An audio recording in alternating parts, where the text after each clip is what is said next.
అక్టోబర్‌లో DHS new entry, exit రూల్‌ని తీసుకురాబోతుంది. ఫెడరల్‌లో పెట్టారు అని జెప్పేసి వీడియో చేశాను. మేబీ గుర్తుండే ఉంటది మీకు.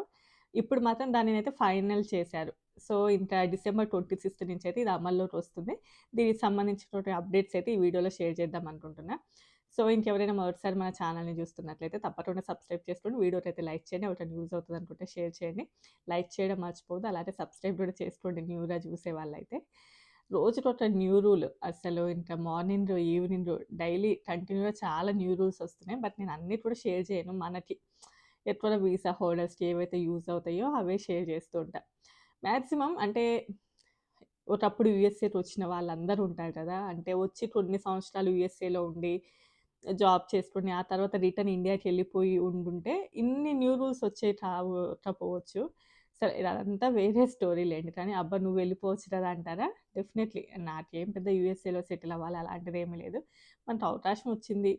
Then okay. అంటే అందరూ అంతే కదా! అవకాశం ఉన్న తర్వాత మళ్ళీ వదులుకొని మళ్ళీ మొదటికే ఎళ్ళడం ఎందుకు అని జెప్పేసి. ఇప్పుడు ఇండియాలో గూడా కాస్ట్ ఆఫ్ లివింగ్ చాలా ఎక్కువగా ఉంది. ఇప్పుడు కంపారిటివ్‌లీ యూఎస్ఏ, ఇండియాలో చాలా కష్టం ఉంది బ్రతకడం. అంటే ఫర్ ఎగ్జాంపుల్‌గా చెప్తే ఇక్కడ వచ్చేటటువంటి సాలరీ తోటి ఇక్కడ ఉన్నటువంటి లైఫ్ స్టైల్ ఓకే. అంటే ఆ సాలరీకి తగిన లైఫ్ స్టైల్ ఉంటదిక్కడ. బట్ ఇండియాలో ఆ సాలరీలకి, ఆ లైఫ్ స్టైల్‌కి అసలు చాలా డిఫరెన్స్ ఉంటుంది. ఫర్ ఎగ్జాంపుల్ మనం ఏదైనా ఒక హౌస్ తీసుకుందాం. సరే ఇండియాలో మూవ్ అవుదాం అంటే 6,00,00,000 అంట. ఏందది 6,00,00,000 యూఎస్ఏలో 3,00,00,000 పెడితే 5 బెడ్‌రూమ్‌ల ఇల్లు, పెద్ద బ్యాక్ యార్డ్, మంచి స్టేట్‌లో. రీసెంట్‌గా మాకు తెలిసిన వాళ్ళు తీసుకున్నారు. మా కజిన్ వాళ్ళే. 5 బెడ్‌రూమ్స్ హౌస్, మంచి బ్యాక్ యార్డ్, మంచి లొకేషన్‌లోనే ఉంది. 3.5 ఏమో అయింది. అదే ఇండియాలో ఒక అపార్ట్‌మెంట్ లోపల ఒక ఫ్లాట్ కావాలి, 3 బెడ్‌రూమ్స్ అనంటే మినిమమ్ 6,00,00,000 చెప్తున్నారు.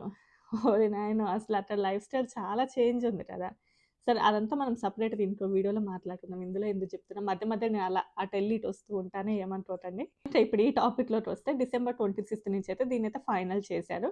అంటే ఎవరైతే ఒకప్పుడు ఎలా ఉండేదంటే మనం ఎంట్రీ అయ్యేటప్పుడు మన బయోమెట్రిక్స్ తీసుకోవడం, ఫోటోస్ ఇవన్నీ కూడా ఎప్పుడు తెలిసిన ప్రాసెస్ అది. బట్ ఎగ్జిట్ అయ్యేటప్పుడు ఏంటంటే ఈ ప్రాసెస్ ఉండేది కాదు.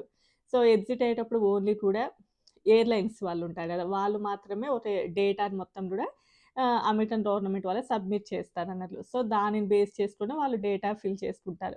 బట్ సెపరేట్‌గా డీహెచ్ఎస్ వాళ్ళు ఎగ్జిట్ అయ్యేటప్పుడు ఎలాంటి డేటా అయితే ఉండేది కాదు వాళ్ళ నుంచి. ఓన్లీ కూడా ఎయిర్‌లైన్స్ వాళ్ళ నుండి ఉన్నటువంటి డేటానే వాళ్ళు సబ్మిట్ చేస్తూ ఉండేవాళ్ళు.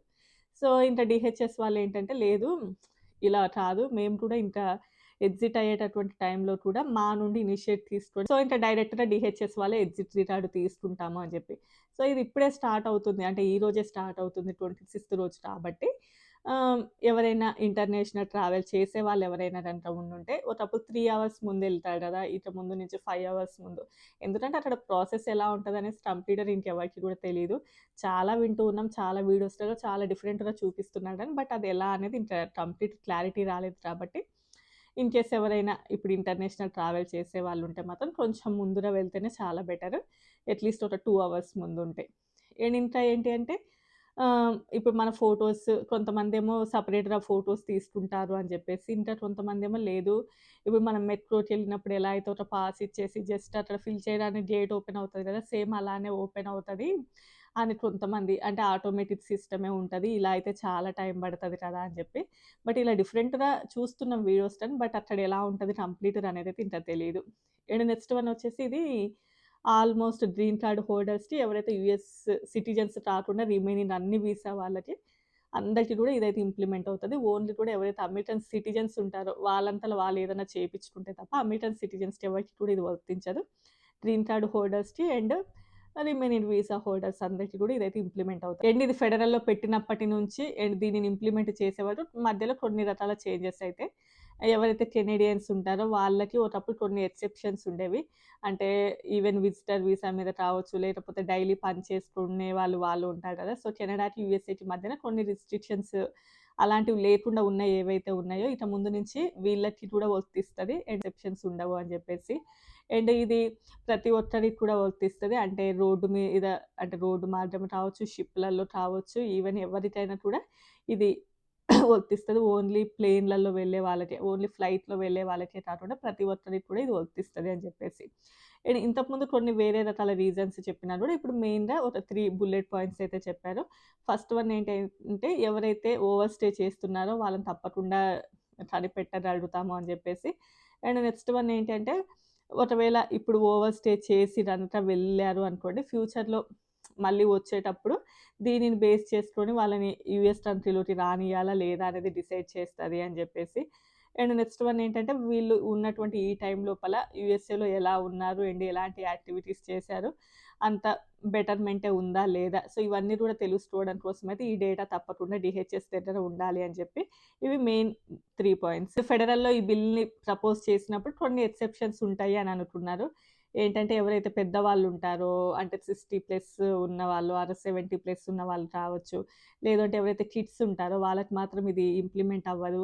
అది కష్టం అని జెప్పేసి. కాకపోతే వాళ్ళు ఇలాంటి వాళ్ళకి కూడా ఎలాంటి ఎక్సెప్షన్స్ ఉండవు అని జెప్పేసి. నెక్స్ట్ ప్రపోజ్ చేసినప్పుడు డిప్లొమాట్స్ ఎవరైతే ఉంటారో అంటే ఎవరైతే ఎంబసీలలో వర్క్ చేస్తూ ఉంటారో వాళ్ళకి కూడా ఇది వర్తించదు అని అనుకున్నారు. బట్ ఇప్పుడు వాళ్ళకి కూడా వర్తిస్తది. ఎవరికీ కూడా ఎలాంటి ఎక్సెప్షన్స్ లేదని. అండ్ ప్రైవేట్ జెట్‌లలో ఎవరైతే ట్రావెల్ చేస్తూ ఉంటారో ఎస్పెషల్లీ బిజినెస్ పర్పస్ మీద వాళ్ళకి కూడా ఇది వర్తిస్తది. ప్రతి ఒక్కరికి కూడా ఇది వర్తిస్తది. ఎవరికీ కూడా ఎలాంటి ఎక్సెప్షన్స్ లేవు అని జెప్పేసి వాళ్ళు మెన్షన్ జేశారు. అండ్ ఇంకా బయట క్రిటిక్స్ కానియండి వాళ్ళు ఏమనుకుంటున్నారు, అంటే ఇదెందుకు తీసుకొచ్చారు అనంటే ఫస్ట్ అంతే ఎవరైతే ఓవర్ స్టే చేస్తున్నారో దానిని కనిపెట్టితే ఎన్ని నెలల వరకు వీళ్ళు ఓవర్ స్టే చేశారు దానిని బట్టి కొంచెం వీళ్ళకి పెనాల్టీ పడతది. అండ్ ఆ డేస్‌ని బట్టి కూడా ఫైన్ వేసేటటువంటి ఛాన్సెస్ ఉన్నాయి అని చెప్పి. అండ్ నెక్స్ట్ వన్ ఏంటంటే మన I-94 ఎక్స్‌పైరీ అయ్యి ఫర్ ఎగ్జాంపుల్ ఈ రోజే I-94 ఎక్స్‌పైరీ అవుతుందనుకోండి. ఈ రోజు ఎవరైనా ట్రావెల్ చేయాలి అని అనుకుంటే ఒకవేళ ఫ్లైట్ డిలేస్ కానీ అలాంటివి ఏవైనా జరిగినా కూడా 1, 2 డేస్ ఇంకా డిలే అయినట్లుగానే అవుతది వాళ్ళకి. సో, ఒకప్పట్లాగా I-94 ఎక్స్‌పైరీ అయ్యేటటువంటి డేట్ కాకుండా కొద్ది రోజుల ముందే వెళ్ళిపోతే బావుంటది. లేకపోతే దానిని బేస్ చేసుకొని గూడా ఫ్యూచర్‌లో యూఎస్ఏకి వస్తాము అన్నప్పుడు ఏదైనా దీనిని అడ్డుపెట్టుకొని కూడా లేదు మీరు ఒకప్పుడు యూఎస్ఏలో ఉన్నప్పుడు ఇలా ఓవర్ స్టే చేశారు కాబట్టి కొన్ని కాంప్లికేషన్స్ ఎదురయ్యేటటువంటి ఛాన్సెస్ ఉంటాయి. సో, దీనిని గూడా ఫ్యూచర్‌లో మెన్షన్ జేయొచ్చు డీహెచ్ఎస్ వాళ్ళు అని చెప్పి. సో, ఇంకా మీరు 1 డే డిలే అయినా, ఈవెన్ 1 అవర్ డిలే అయినా కూడా దానికి తగినట్లుగా ఏదైనా ఫైన్ పెట్టేటటువంటి ఛాన్సెస్ ఉంటాయి. ఒకప్పుడు ఇలాంటివి ఏవి కూడా లేవు. సో, ఇక ముందు ఫ్యూచర్‌లో ఇలాంటివి అంటే ఈ ఎగ్జిట్ కూడా ప్లాన్ చేయడం వలన డీహెచ్ఎస్ ఇవి కూడా చేసేటటువంటి ఛాన్సెస్ ఉన్నాయి. And at the same time అదే ఫ్యూచర్‌లో వీసా ప్రాబ్లమ్స్ కూడా ఎదురయ్యేటటువంటి ఛాన్సెస్ ఉంటాయి. ఒకవేళ ఓవర్ స్టే చేసినట్లు గనక తెలిస్తే. అండ్ వాళ్ళేంటంటే ఆల్‌మోస్ట్ ఒక 75 ఇయర్స్ వరకు ఈ రిసార్ట్స్ ఇలానే మెయింటైన్ చేస్తాము అని చెప్పి.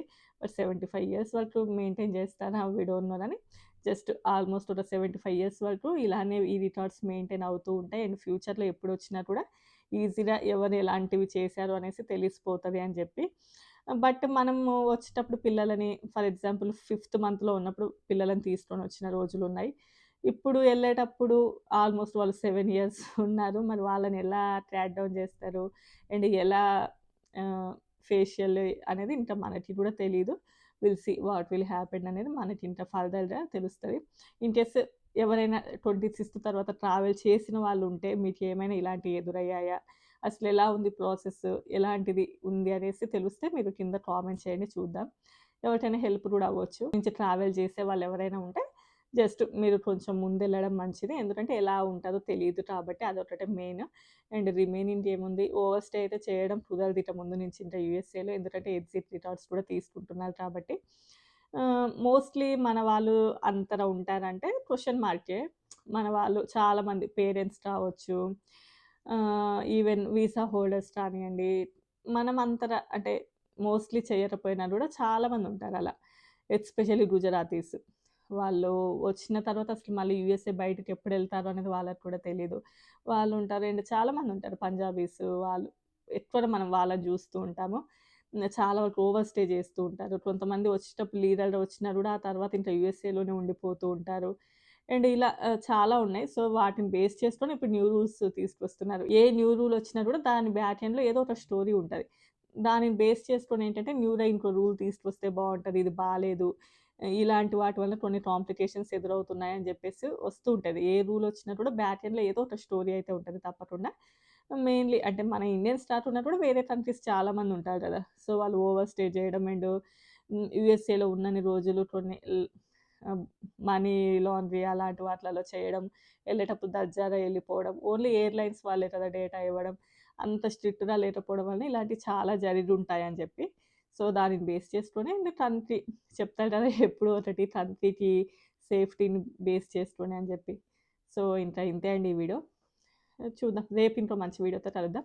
ఈ 1 వీక్ మనం కొంచెం ఫ్రీగానే ఉంటాము. సో, వర్క్ కూడా ఏమీ ఉండదు.